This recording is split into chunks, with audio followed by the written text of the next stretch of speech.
হয়ে মৃত্তিকায় শায়িত হয়ে গেছে। এদিকে রানী মন্দাদরী মা মঙ্গল মায়ের মন্দিরে পুত্রের মঙ্গল কামনা করছে।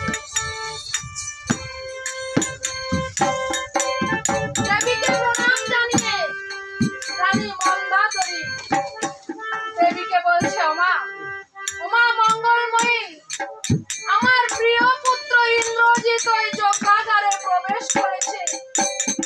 লঙ্কা থেকে যাত্রাকালীন বলে গেছে, ওই রাম লক্ষ্মণকে সংহার না করে সে লঙ্কায় প্রবেশ করবে না। ওমা ওমা মঙ্গলময়ী, আমার প্রিয় পুত্রের মনের বাসনা তুই পূর্ণ করিস মা। পুনরায় কলঙ্কিত বাসে দেবীকে প্রণাম জানিয়ে রানী মন্দাদরী যখন উঠে দাঁড়িয়েছে, দেখতে পাচ্ছে একটা কালো সর্প ডান দিক থেকে বাম দিকে চলে গেছে।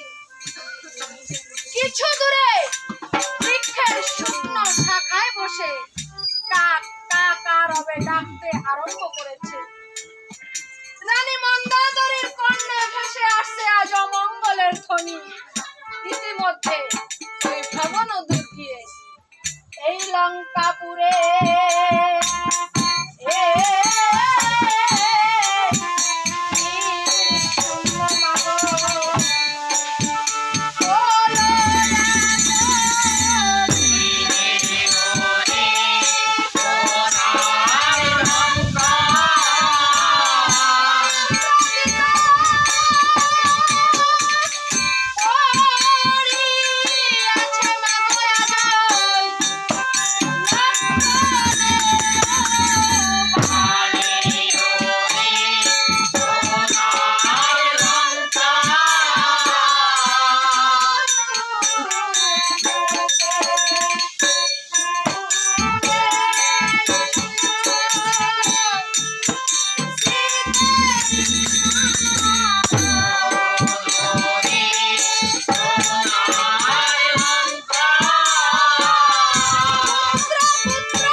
তার প্রিয় পুত্র ইন্দ্রজিৎ তাকে ছেড়ে জনমের মতো বিদায় নিয়ে চলে গেছে। রানী মন্দাদরী কেঁদে কেঁদে বলছে,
রানী মন্দাদরী পুত্র শোকে আত্মহারা হয়ে মৃত্তিকায় শায়িত হয়ে গেছে। এদিকে রাজা দশানন পুত্র শোকানল বক্ষে নিয়ে রানী মন্দাদরীকে সান্ত্বনা দেবার নিমিত্তে অন্তঃপুরে যাত্রা করেছে। অন্তঃপুরে প্রবেশ করে রাজা দশানন রানী মন্দাদরীর এই দুরবস্থা দেখে রাজা দশানন মনে মনে চিন্তা করছে, আজ সীতাকে লঙ্কায় এনে আমার লঙ্কার এই দুরবস্থা। একদিন পুত্র ইন্দ্রজিৎ মায়া সীতা কেটেছিল, আজ আমি নিজের হস্তে সীতাকে সংহার করে আমার পুত্র পৌত্র শোকানল আমি নিবারণ করব। রাজা দশানন খাড়া হাতে অশোকবনে প্রবেশ করেছে। এদিকে অশোকবনের মাঝে মা জানকী আমার অন্তর মাঝে রাম রূপ প্রতিষ্ঠা করে রাম পূজা করতে। মা জানকী আমার অন্তর মাঝে রাম রূপ প্রতিষ্ঠা করে রাম পূজায় রত। হঠাৎ পদ শব্দ পেয়ে পিছনে তাকিয়ে দেখতে পাচ্ছে খাড়া হাতে রাজা দশানন অশোকবনে প্রবেশ করেছে। মা জানকী আমার মনে মনে চিন্তা করছে, আজ আর আমার উপায় নাই। আমি শ্রবণ করেছি ওই সরমার মুখে দেবর লক্ষণের হাতে ইন্দ্রজিৎ সংহার হয়েছে। আজ রাজা দশানন আমাকে আর বাঁচিয়ে রাখবে না। মা জানকী আমার রামকে উদ্দেশ্য করে রামকে ডেকে ডেকে বলছে,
অশোক বনের মাঝে প্রবেশ করে পিছন থেকে যখন খাড়া উত্তোলন করেছে, রানী মন্দাদরী ছুটতে ছুটতে এসে রাজা দশাননকে বলছে, ও প্রভু, আজ তুমি কি করতে অগ্রগতি হয়েছ? তুমি না শাস্ত্রবিদ পণ্ডিত, তুমি না জ্ঞানী, তুমি না ত্রিভুবন জয়ী বীর, আজ সামান্য একজন নারী হত্যা করে তুমি তোমার বিজয়ী নামে কলঙ্ক লেপন করো না প্রভু। ও প্রভু, আমি তোমাকে পূর্বে নিষেধ করেছিলাম ওই রামের সঙ্গে বিবাদ বাঁধিও না প্রভু। রামের সঙ্গে বিবাদ বাঁধিয়ে আমার 1 লক্ষ পুত্র, 6 লক্ষ নাতি সবাই অকালে অবেলায় চলে গেছে। এই জগতে নারী জাতির গতি তার প্রতি ভিন্ন আর কিছু নেই প্রভু। আমার 1 লক্ষ পুত্র, 6 লক্ষ নাতি সবাই অকালে অবেলায় চলে গেছে, তাতে আমার কোনো দুঃখ নেই। যদি দিনন্তে একবার তোমায় আমি দেখতে পাই প্রভু। রাজা দশানন মন্দাদরীকে ডাক দিয়ে বলছে, মন্দাদরী, তুমি অন্তঃপুরে যাত্রা করো। তোমার পিতা ময়দানব আমাকে যে শক্তিশাল দান করেছে, সেই শক্তিশালী এমন শক্তি ধরে এই ত্রিভুবনে কারো সাধ্য নেই সেই শক্তিশালী পরাজিত করবে। তুমি অন্তঃপুরে যাত্রা করো। আমি আমার পুত্র হন্তাকারী লক্ষণকে শক্তিশালী প্রসারিত করে বিজয় গৌরবে আমি লঙ্কায় ফিরে আসবো। তুমি অন্তঃপুরে যাত্রা করো। রানী মন্দাদরী স্বামীর মঙ্গল কামনা করে অন্তঃপুরের দিকে যাত্রা করেছে। এদিকে রাজা দশানন গর্জন করে বলছে, সারথি, আমার ভুবন বিজয় রথখানা একবার সাজিয়ে নিয়ে এসো।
সারথীকে ডাক দিয়ে বলছে, সারথী তোমার রথ সাজানো হয়েছে? তাহলে তুমি ওই মহির বাড়িতে একটু অপেক্ষা করো, আমি রণসাজ্যে সজ্জিত হয়ে আসি।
এদিকে দয়াল রামচন্দ্র ধরাই দিয়ে চলে গেছে।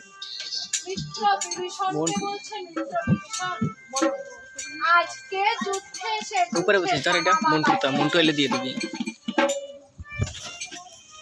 মিত্র বিভীষণ বলছে,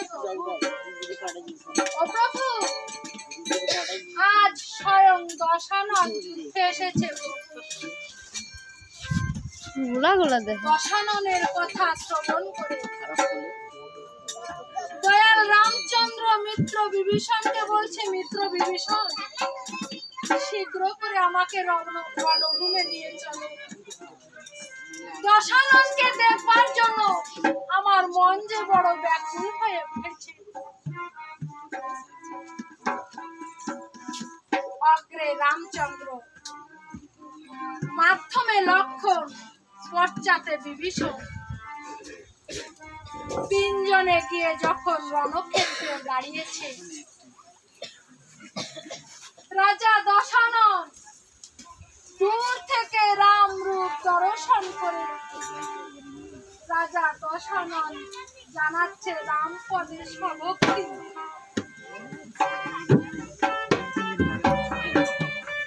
রাজা দশানন দয়াল রামচন্দ্রকে উদ্দেশ্য করে বলছে, গো প্রভু আজ তুমি যদি কিছুদিন আগে এসে আমার সম্মুখে এইভাবে দাঁড়াতে, তাহলে আমার স্বর্ণ লঙ্কায় এইভাবে ধ্বংস হয়ে যেত। মনে যে বড় আশা ছিল আমি রাম সীতার যুগল চরণ পূজা করব প্রভু, তাই তো মা জানকীকে হরণ করে আমি আমার অসম্পনে করে রেখেছি।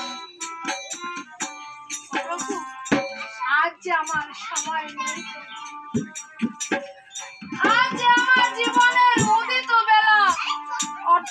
হতে চলেছে প্রভু, আজ আমার সকালে রাজা দশানন পুনরায় রাম পদে জানাচ্ছে সভক্তি প্রণাম। রাজা দশানন মনে মনে চিন্তা করছে, আজ আমি যদি সখাভাবে গিয়ে রামের সম্মুখে দাঁড়াই তাহলে আমার লক্ষ্য বংশ উদ্ধার হবে না, আমাকে শত্রুভাবে গিয়ে রামের সম্মুখে দাঁড়াতে হবে। রাজা দশানন গর্জন করে বলছে, ওহে রাম,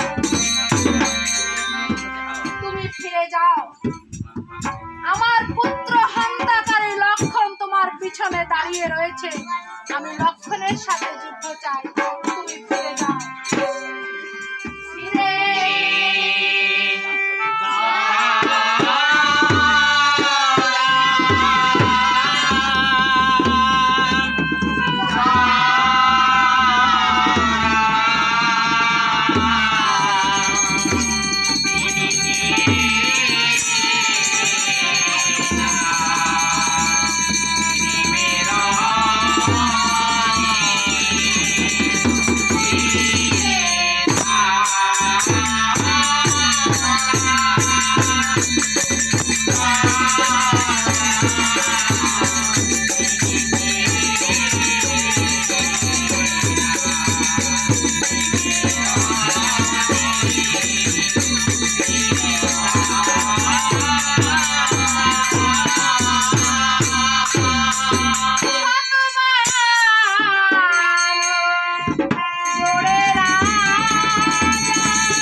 বিভীষণকে মারবার জন্য একটি শেল নিক্ষেপ করেছিল। লক্ষণ সেই শেলটাকে কেটে টুকরো টুকরো করে দিয়েছে। এই রূপ দর্শন করে রাজা দশানন গর্জন করে বলছে, ওরে জটাধারী লক্ষণ, আমি যাকে শেল নিক্ষেপ করেছি সাধ্য থাকে সে আমার শেল থেকে বেঁচে ফিরবে, কিন্তু তুই কেন আমার শেলটাকে কেটে টুকরো টুকরো করে দিয়েছিস? রাজা দশাননের এই কথা শ্রবণ করে লক্ষণ কিছুক্ষণ চিন্তা করে মৃদু হেসে বলছে, ওরে বেটা নারীচোরা, তুই এসে ওই রক্ষবংশে জন্মগ্রহণ করেছিস, শাস্ত্র ও রণনীতি তুই কিছুই জানিস না। শাস্ত্রে আছে আশ্রিতকে রক্ষা করা বীরের ধর্ম, আমি আমার আশ্রিতকে রক্ষা করেছি। এতে যদি আমার অন্যায় রণ হয়ে থাকে তাহলে আমি বলবো শাস্ত্র ও রণনীতি তুই কিছুই জানিস না। রাজা দশানন এই কথা শ্রবণ করে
দশানন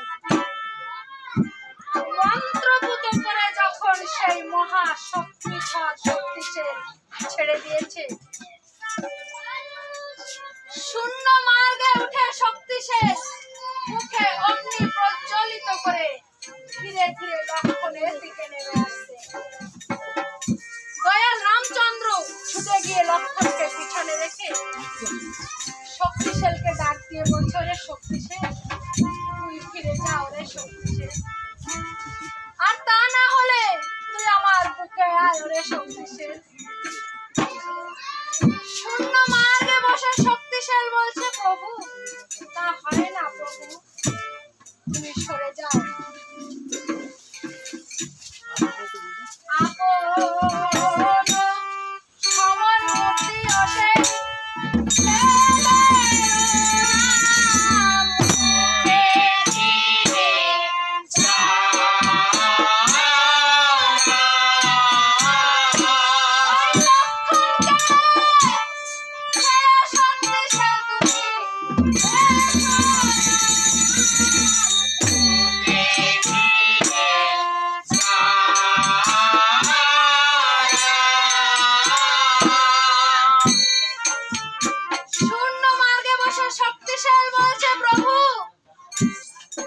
সরে যাও প্রভু।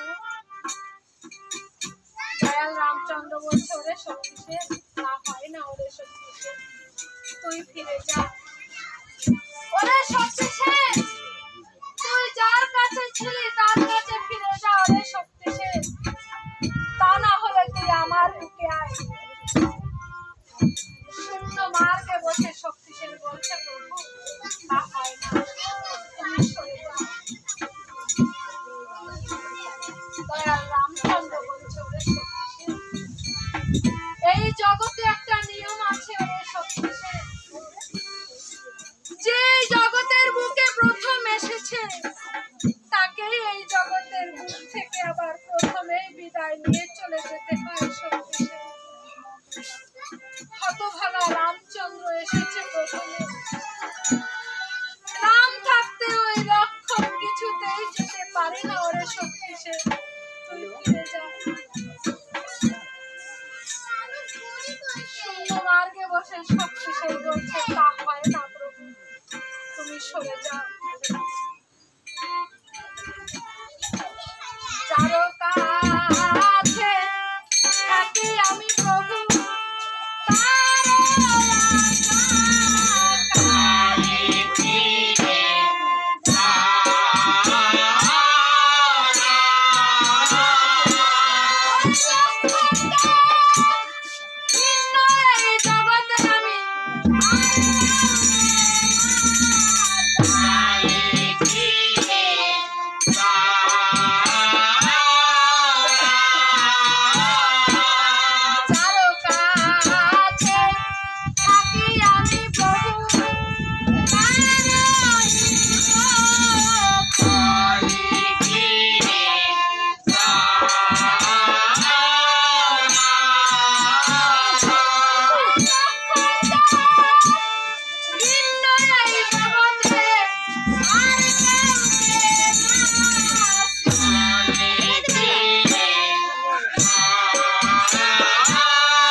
তা হয় না ওরে শক্তিশালী, এই জগতের বুকে শ্রেষ্ঠ জীবিত থাকতে কনিষ্ঠ কিছুতেই যেতে পারে না ওরে শক্তিশালী, তুই আমার বুকে আয়।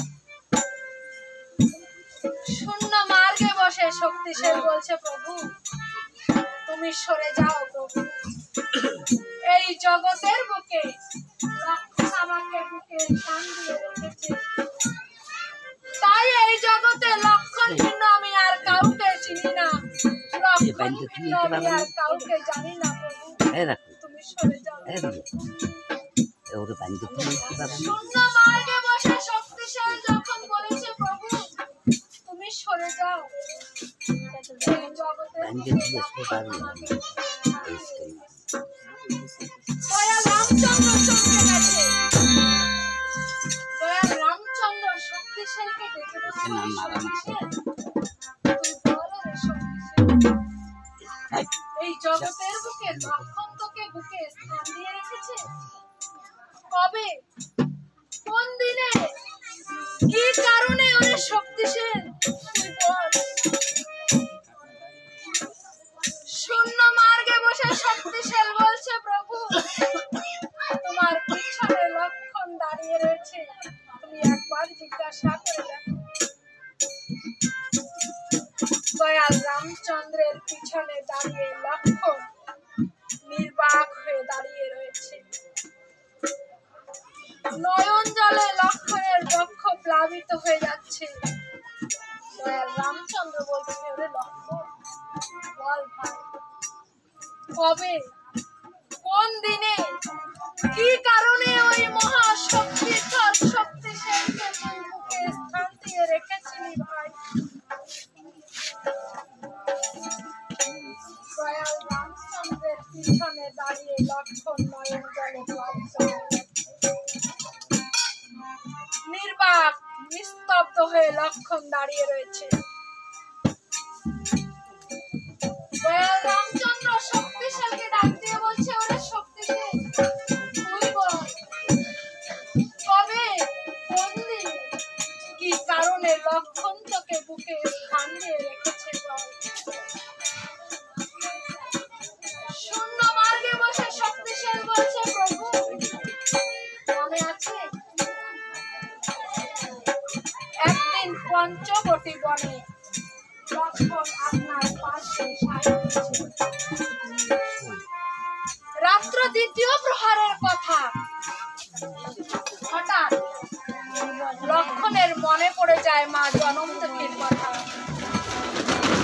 মা জানকীকে দেখবার জন্য লক্ষণ অস্থির হয়ে যায়। তাই আপনার শয্যা পরিত্যাগ করে লক্ষণ রাত্র দ্বিতীয় প্রহারে যাত্রা করেছে মা জানকীর।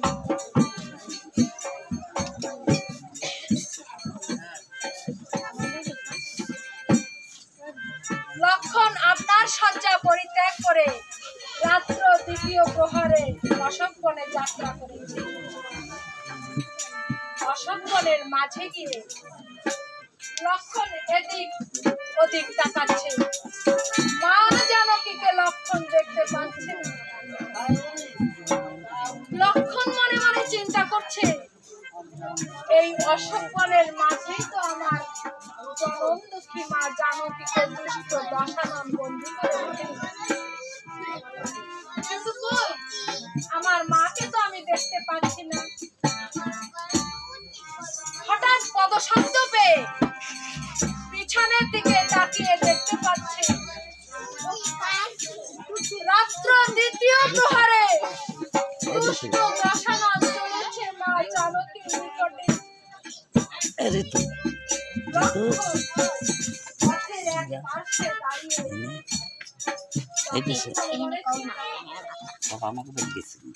আজ রাত্র দ্বিতীয় প্রহরে দুষ্ট দশানন না জানি আমার মাকে কত অপমান করবে, আমার মাকে কত নির্যাতন করবে।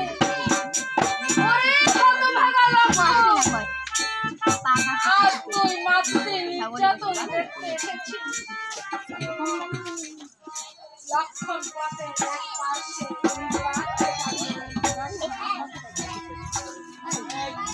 এদিকে রাজা দশানন মা জানকীর নিকটে গিয়ে মা জানকীর সেবা করতে আরম্ভ করে।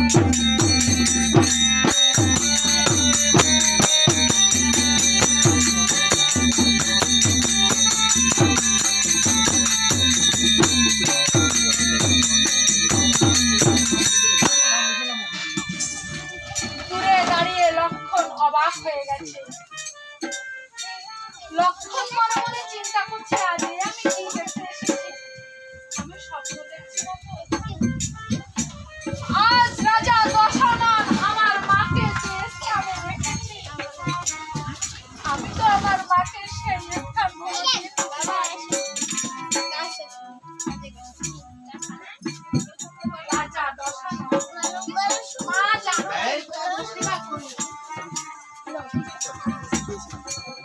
বাম হাতে স্বর্ণ থালা নিয়ে রাজা দশানন যখন উঠে দাঁড়িয়েছে,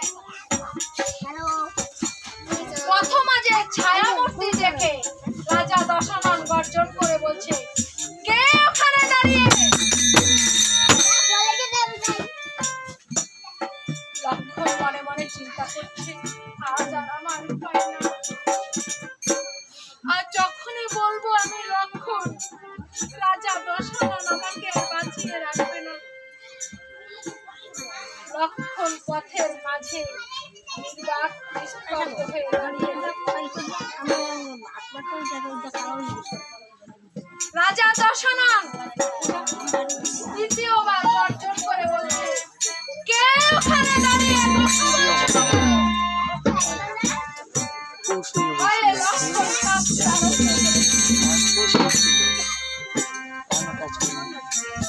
তৃতীয়বার রাজা দশানন গর্জন করে বলছে, কে ওখানে দাঁড়িয়ে? লক্ষণ ধীর কণ্ঠে বলে উঠেছে, আমি লক্ষণ নাম যখন রাজা দশানন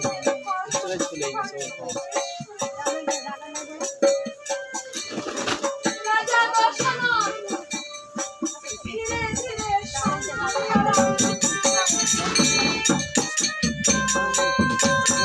ছুটে গিয়ে রাজা দশানন লক্ষণকে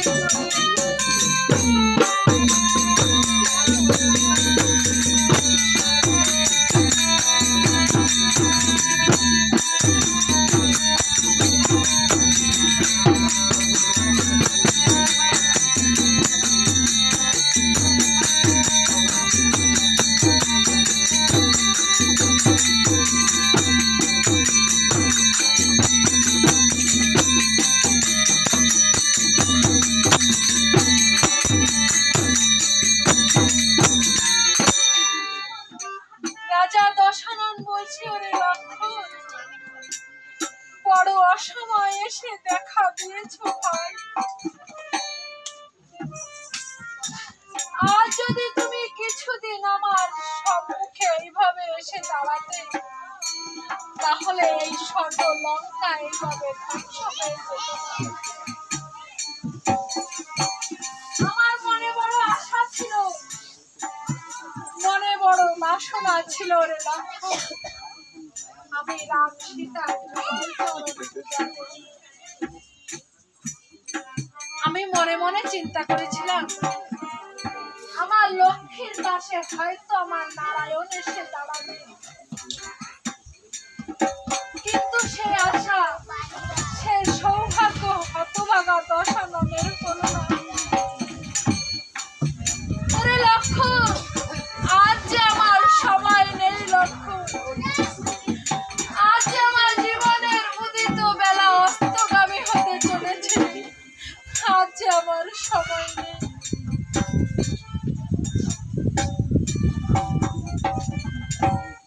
রাজা দশানন লক্ষণকে বলছে, আজ তুমি এই অশোক বনে এসে যা দেখেছ, যা শুনেছ, আমার সঙ্গে ত্রিশক্ত অঙ্গীকার করে যেতে হবে। যতদিন আমার এই রক্ষ বংশ উদ্ধার না হবে, এই কথা তুমি কাউকে প্রকাশ করতে পারবে না। আজ যদি প্রকাশ করো, তাহলে আমার হাতে রয়েছে এই মহাশক্তি, এই শক্তিশালকে তোমার বুকে স্থান দিতে হবে।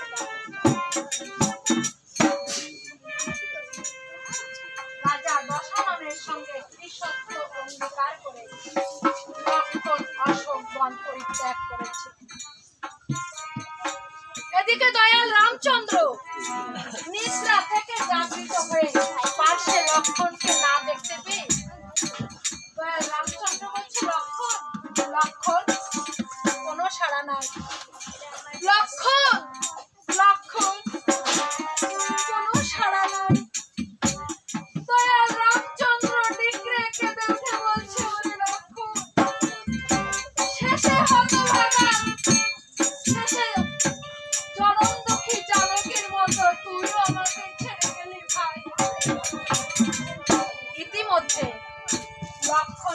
জানাচ্ছে রামপদের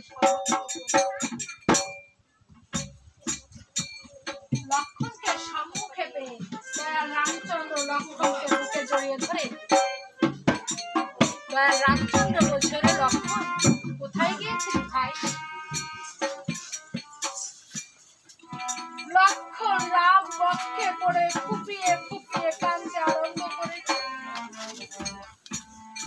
লক্ষণ মনে মনে চিন্তা করছে,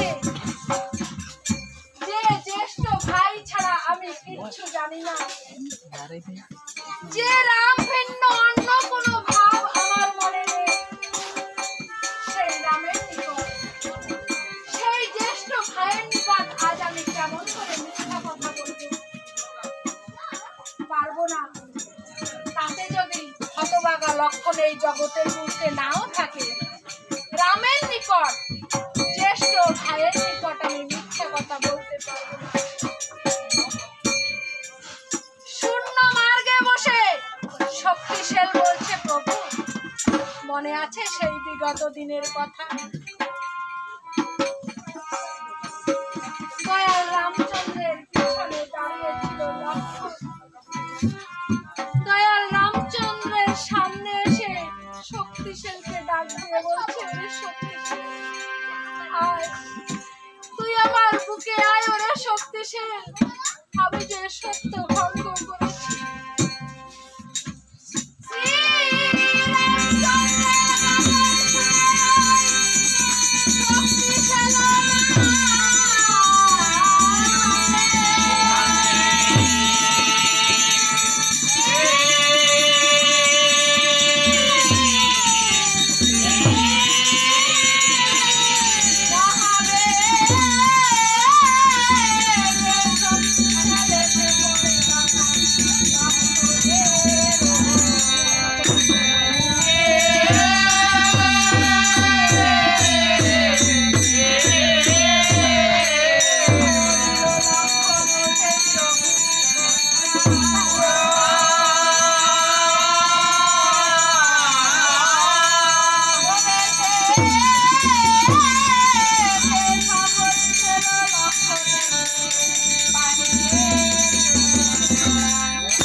শক্তিশালের আঘাতে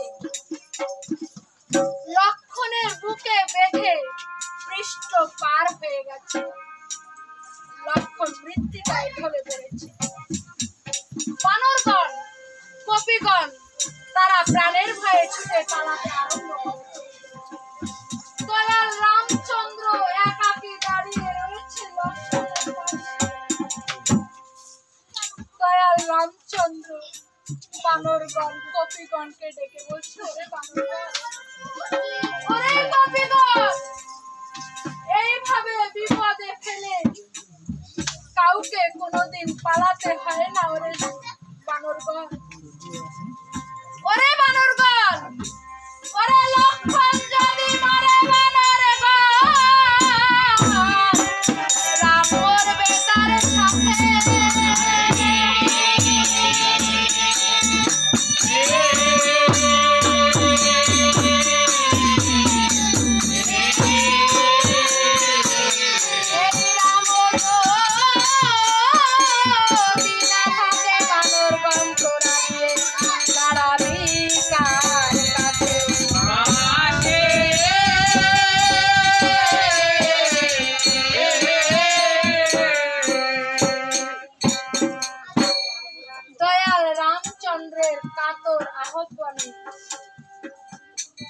বানরগণ, কপিগণ সবাই ফিরে এসেছে।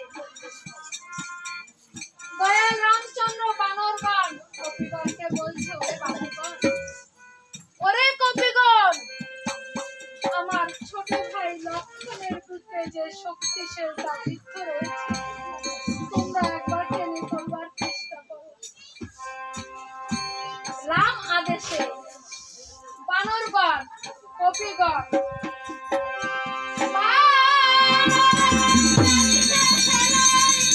কপিগণ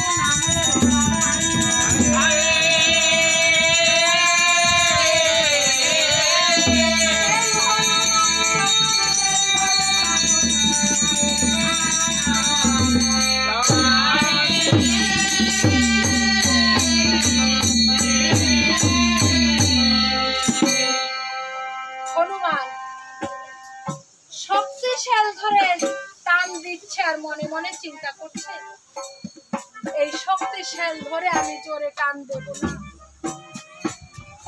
আমার টানের সঙ্গে সঙ্গে যদি লক্ষণের প্রাণবায়ু বহির্গত হয়ে যায় তাহলে ইতিহাসের পাতায় আমার কলঙ্ক লেপন হয়ে থাকবে। এই শক্তিশাল ধরে আমি জোরে টান দেব না। দয়াল রামচন্দ্র হনুমানকে বলছে, বাপ হনুমান, তুমি একবার সরে যাও, আমি ওই শক্তিশাল ধরে একবার টেনে চলবার চেষ্টা করি।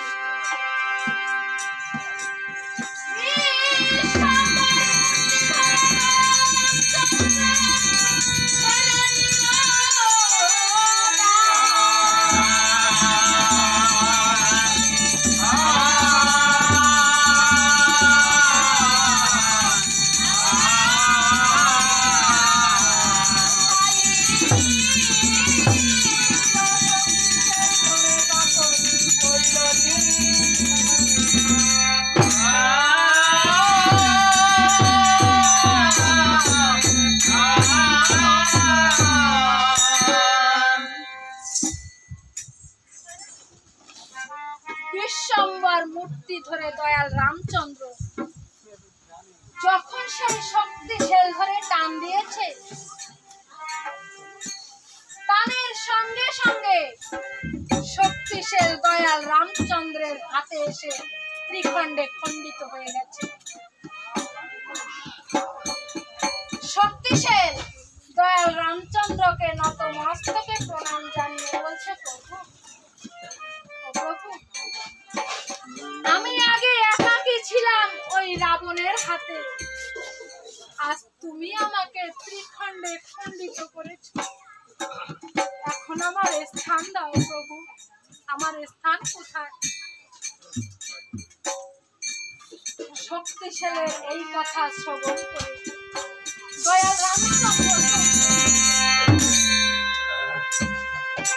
দয়াল রামচন্দ্র মনে মনে চিন্তা করছে, আজ এই মহাশক্তিধর শক্তিশালকে আমি কোথায় স্থান দেব? এত বড় কঠিন জায়গা কোথায় আছে? দয়াল রামচন্দ্র নতমস্তকে চিন্তা করে শক্তিশালকে বলছে, ওরে শক্তিশাল, প্রথম ভাগ স্থান গ্রহণ করবে তুমি এই জগতে।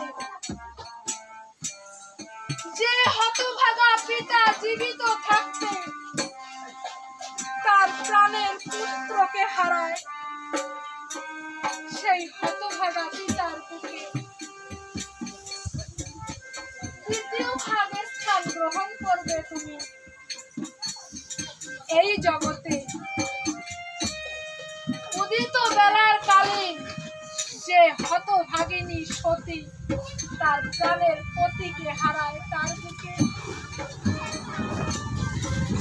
তৃতীয় ভাগে স্থান গ্রহণ করবে তুমি এই জগতের বুকে। যে জ্যেষ্ঠ ভাই জীবিত থাকতে তার কনিষ্ঠ ভাইকে হারায়,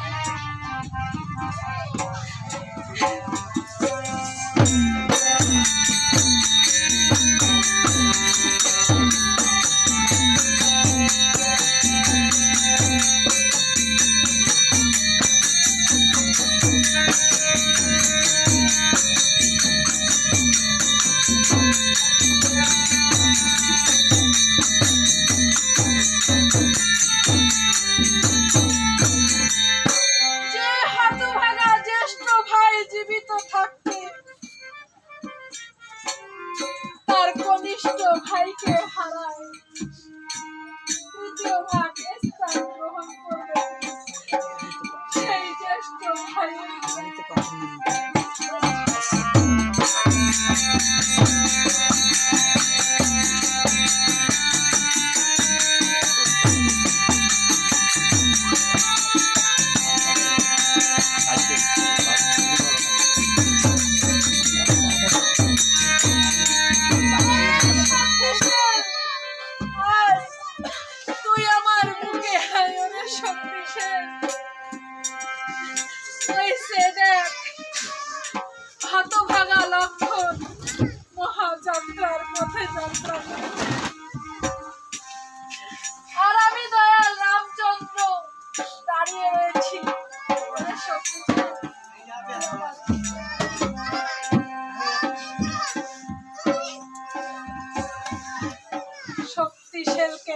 স্থান দিয়ে দয়াল রামচন্দ্র লক্ষণের নিকটে এসে বলছে, ওরে লক্ষণ, কেন আজ তুই ধুলির সজ্জায় শায়িত ভাই? আয় তুই আমার বুকে আয়। তোর মুখে দাদা ডাক না শুনলে হতভাগা রামচন্দ্র যে বাঁচে না ওরে সবশেষে। ওরে লক্ষণ,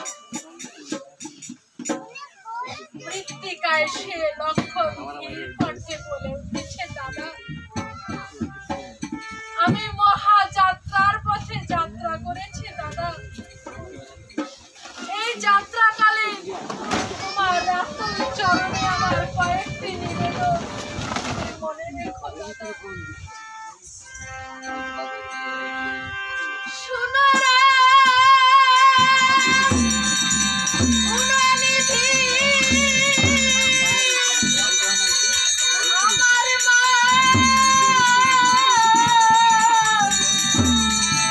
আমার মা জিজ্ঞাসা জানি বলো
আমি মহাযাত্রার পথে যাত্রা করেছি দাদা। এই যাত্রাকালে তোমার রাসূল চরণে আমার আরো একটি নিবেদন দাদা। সেদিন তোমার 14 বৎসর বনবাস পূর্ণ হয়ে যাবে। মা জানকীকে উদ্ধার করে সেদিন তুমি ওই অযোধ্যার পথে যাত্রা করবে দাদা। অযোধ্যার পথে যাত্রা করে ওই যে পথের মাঝে সরজ নদী আছে, ওই নদী যখন পার হবার নিমিত্তে দাঁড়াবে, সেই দিন সেই মুহূর্তে তোমার হতভাগা ছোট ভাইয়ের কথা মনে করে লক্ষ্মীকে বামে করে যুগল হাত দিয়ে ওই নদীর কূলে একটি বালির পিণ্ড দিয়ে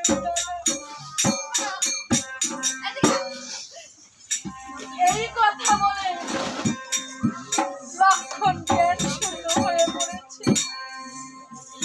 দয়াল রামচন্দ্র বলছে, লক্ষণ লক্ষণ কোনো সাড়া নাই, লক্ষণ লক্ষণ কোনো সাড়া নাই। দয়াল রামচন্দ্র নিগ্রে কেঁদে বলছে, ওরে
দয়া দিও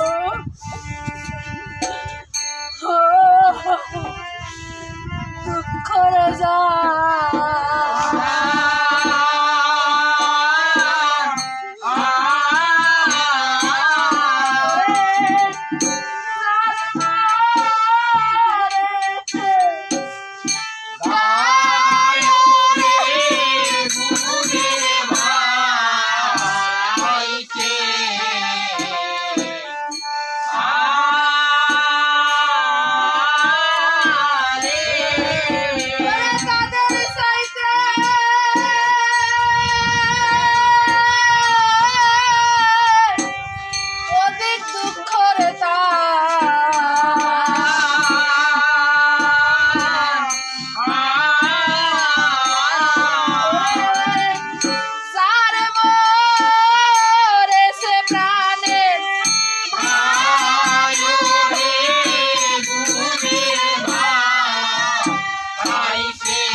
রামচন্দ্র ভাতৃ শোকে আত্মহারা হয়ে গেল।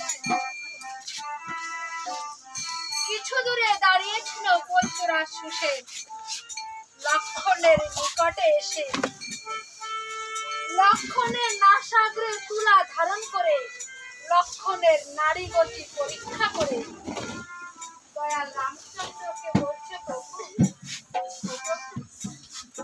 লক্ষণ জ্ঞান শূন্য হয়ে পড়ে আছে। প্রভু, আমি একটা মহা ঔষধির কথা বলছি।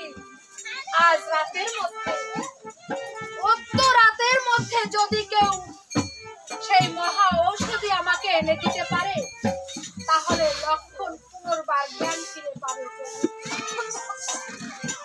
এখান থেকে 18 মাসের পথ সেই গন্ধমাদন পর্বত।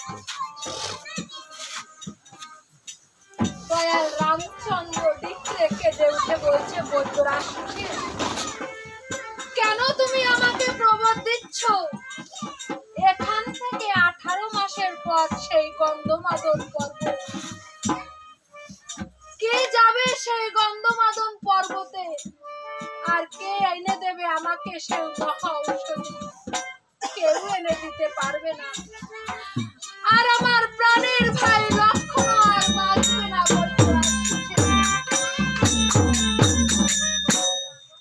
পাশে দাঁড়িয়েছিল রাম ভক্ত হনুমান। দয়াল রামচন্দ্রের সম্মুখে এসে নতমস্তকে প্রণাম জানিয়ে বলছে,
সুসেনকে বলছে, বৈদ্যরাজ সুসেন, সেই গন্ধমাদন পর্বতে কত ধরনের গাছপালা আছে, আমি কেমন করে সেই মহা ঔষধি চিনে বের করব? তুমি একবার আমাকে তার বর্ণনা বলে দাও। বৈদ্যরাজ সুসেন হনুমানকে মহা ঔষধির বর্ণনা বলতে আরম্ভ করেছে।